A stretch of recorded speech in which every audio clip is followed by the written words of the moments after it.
Welcome to our channel, where we explore the fascinating mysteries of faith, history, and the Bible. If you're new here, don't forget to hit that subscribe button and turn on notifications so you never miss a deep dive into topics like this one. And if you've been with us for a while, thank you for your continued support. It means so much to us. Now let's dive into today's intriguing question. Did Jesus have siblings? One of the most fascinating and debated questions in Christian history is whether Jesus had siblings. While the Bible offers some compelling clues, interpretations of these passages vary widely. This question not only intrigues historians and theologians, but also provides a deeper glimpse into the family dynamics of Jesus and how they influenced his life and ministry. Was Jesus an only child in a household marked by the singular mission of his parents? Or did he grow up in a bustling family surrounded by brothers and sisters? To answer this, we must turn to scripture, tradition, and the cultural context of first-century Palestine. The New Testament gives us direct references to Jesus' family. In Matthew 13:55-56, the people in Jesus' hometown express their doubts about his divine mission. Isn't this the carpenter's son? Isn't his mother's name Mary? And aren't his brothers James, Joseph, Simon, and Judas? Aren't all his sisters with us? Similarly, Mark 6:3 recounts the same skepticism, naming the same brothers and mentioning sisters without naming them. On the surface, these verses suggest that Jesus had at least 4 brothers and 2 or more sisters. If taken literally, this would mean that Jesus grew up in a lively, noisy household, full of sibling relationships and all the joys, frustrations, and complexities they bring. Many Christians, particularly Protestants, interpret these passages as evidence that Jesus had biological siblings, children born to Mary and Joseph after Jesus' miraculous birth. In this view, Mary and Joseph went on to have a normal marital life, including raising multiple children. This interpretation humanizes Jesus, painting a picture of him as an elder brother who experienced the ordinary dynamics of family life. Perhaps he helped Joseph in the carpentry workshop, mediated squabbles between his siblings, or offered advice to his younger brothers and sisters.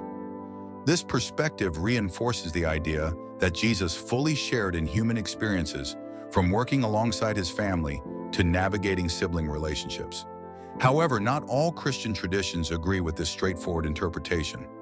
The Catholic Church, for example, has long held the doctrine of Mary's perpetual virginity. This belief teaches that Mary remained a virgin throughout her life, which would make it impossible for Jesus to have biological siblings. How then do Catholics explain the references to Jesus' brothers and sisters? They argue that the terms brothers and sisters in the Bible do not necessarily mean biological siblings. In ancient languages like Aramaic and Greek, words for family relationships were often broad and could refer to extended family members, such as cousins or close relatives. For instance, in the Old Testament, Abraham refers to his nephew Lot as his brother, Genesis 14:14. Following this line of reasoning, the brothers and sisters mentioned in the Gospels could have been Jesus' cousins or other relatives. This interpretation not only aligns with the belief in Mary's perpetual virginity, but also underscores her unique role in salvation history as the Mother of God. Another perspective comes from some Orthodox Christian traditions, which propose that the siblings mentioned in the Gospels were actually Joseph's children from a previous marriage. According to this view, Joseph was a widower when he married Mary, bringing children from his first marriage into their household. This theory preserves Mary's perpetual virginity, while also explaining the biblical references to Jesus' brothers and sisters. It casts Joseph as an older, experienced father who took on the extraordinary responsibility of caring for Mary and raising Jesus alongside his other children. To understand these differing interpretations, it's important to consider the cultural and social context of first-century Palestine. Family was the cornerstone of Jewish life, and extended families often lived together or in close proximity. It was common for people to refer to their cousins, nephews, or even close family friends as brothers or sisters. This cultural context helps explain why the Gospels might use such terms without providing precise details about the nature of these relationships. Furthermore, the Bible reveals moments of tension between Jesus and his family, which offer a glimpse into their dynamic. In John 7:3-5, for example, Jesus' brothers encourage him to show his miracles publicly. But the passage notes, for even his own brothers did not believe in him. This skepticism from his family might seem surprising, but it reflects a natural human tendency to question extraordinary claims, especially when they come from someone so familiar.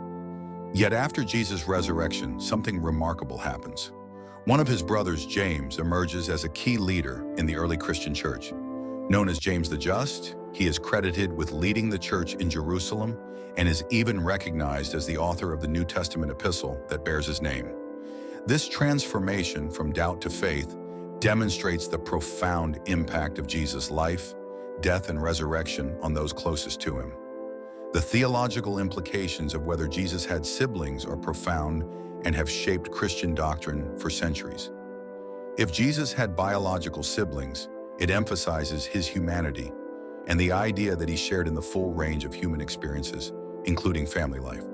It portrays Mary and Joseph as ordinary parents who balance the extraordinary mission of raising the Son of God with the everyday challenges of parenthood.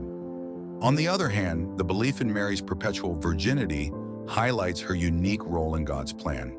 It presents her as a symbol of purity and devotion, set apart for a singular purpose.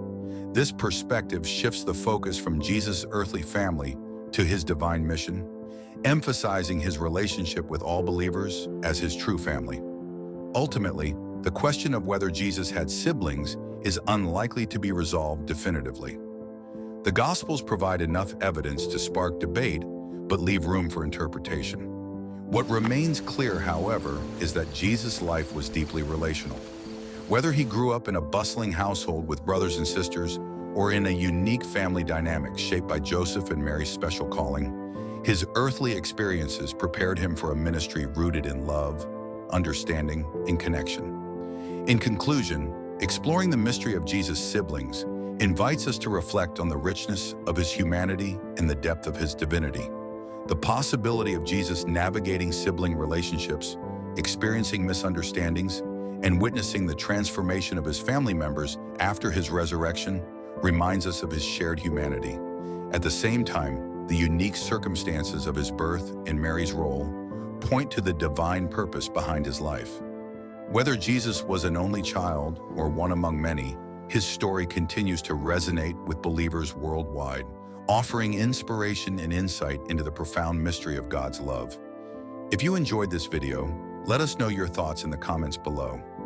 Was Jesus part of a bustling family, or do you see the siblings as symbolic or extended relatives?